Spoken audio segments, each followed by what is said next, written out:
Assalamualaikum warahmatullahi wabarakatuh. Yang terhormat dosen pengampu mata kuliah pendidikan agama Bapak Ahmad Nilnal Munafitil Ula SPD MPD. Perkenalkan, saya Nida Amalia Solihah dengan NIM 2023111072 dari kelas 1P Manajemen. Di sini saya akan menjelaskan materi tentang Islam dan iptek dengan judul konsep iptek dan keterpaduannya dalam Al-Quran. Baiklah, langsung saja ke materinya.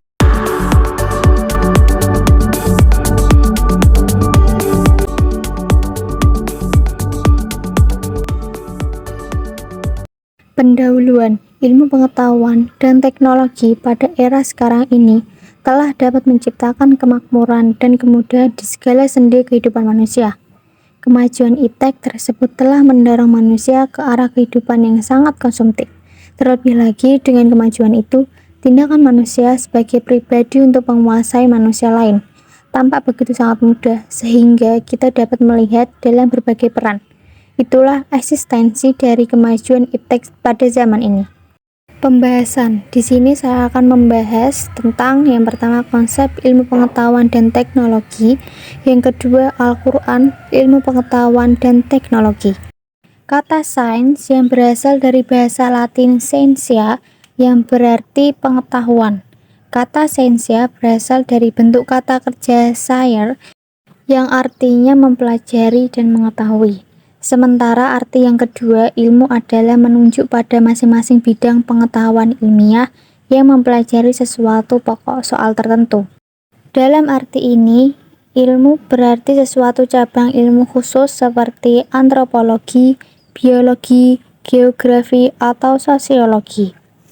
Berdasarkan ketiga kategori proses, prosedur, dan produk yang semuanya bersifat dinamis, ilmu dapat dipahami sebagai aktivitas penelitian, metode kerja, dan hasil pengetahuan.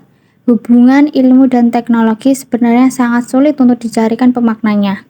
Hal ini disebabkan karena ilmu dan teknologi adalah suatu keterkaitan antara teori dan praktek yang diinginkan oleh sesuatu. Pemahaman ilmu dapat sebagai aktivitas, metode, dan pengetahuan itu dapat diringkas sebagai berikut. Yang pertama, ilmu sebagai proses yang akan melahirkan aktivitas penelitian. Yang kedua, ilmu sebagai prosedur yang akan beraplikasi menjadi metode ilmiah. Yang ketiga, ilmu sebagai produk yang akan menuju kepada pengetahuan sistematis. Pengertian teknologi yang dikemukakan oleh Carl Mitkamp. Yang pertama, teknologi as project atau teknologi sebagai barang. Objek itu meliputi alat, perlengkapan, dan mesin. Yang kedua, teknologi as process atau teknologi sebagai proses. Proses yang mencakup pembikinan, penggunaan, penciptaan, dan perancangan. Yang ketiga, teknologi as knowledge atau teknologi sebagai pengetahuan.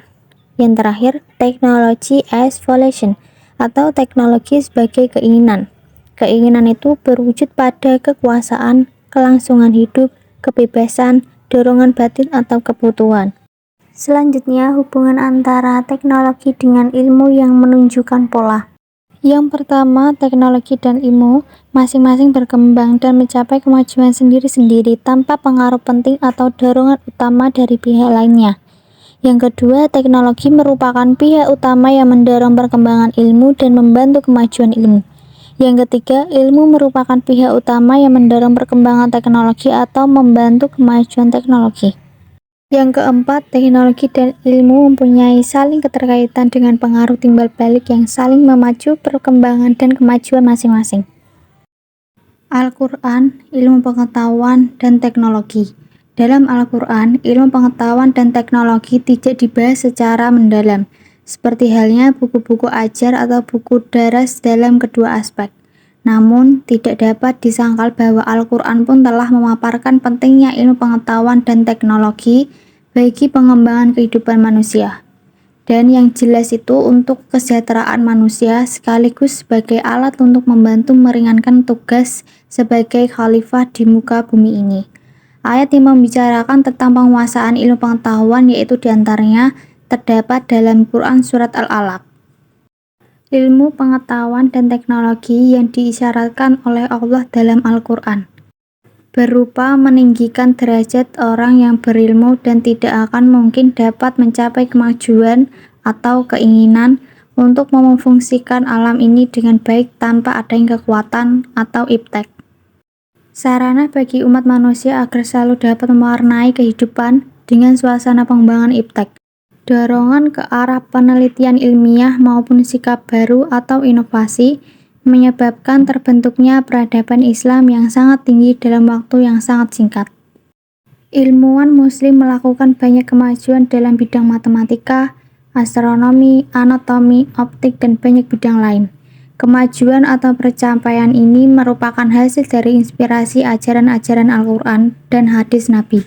Namun umat Islam sekarang sangat kurang kita dapati perannya dalam pengembangan iptek, bahkan cenderung hanya menjadi penikmat dan bahkan menjadi sasaran berbagai imbas kemajuan-kemajuan tersebut.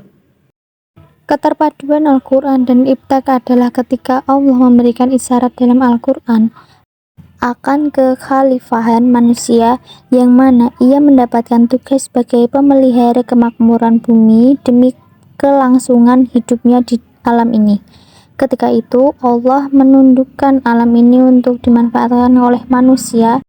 Dengan ditundukkannya alam, manusia diperintahkan untuk memahami dan menguasai alam dengan jalan memakai sebuah instrumen atau alat, yaitu yang kita kenal dengan istilah sunnatullah, yang berarti hukum alam yang berlaku secara menyeluruh dan apa adanya.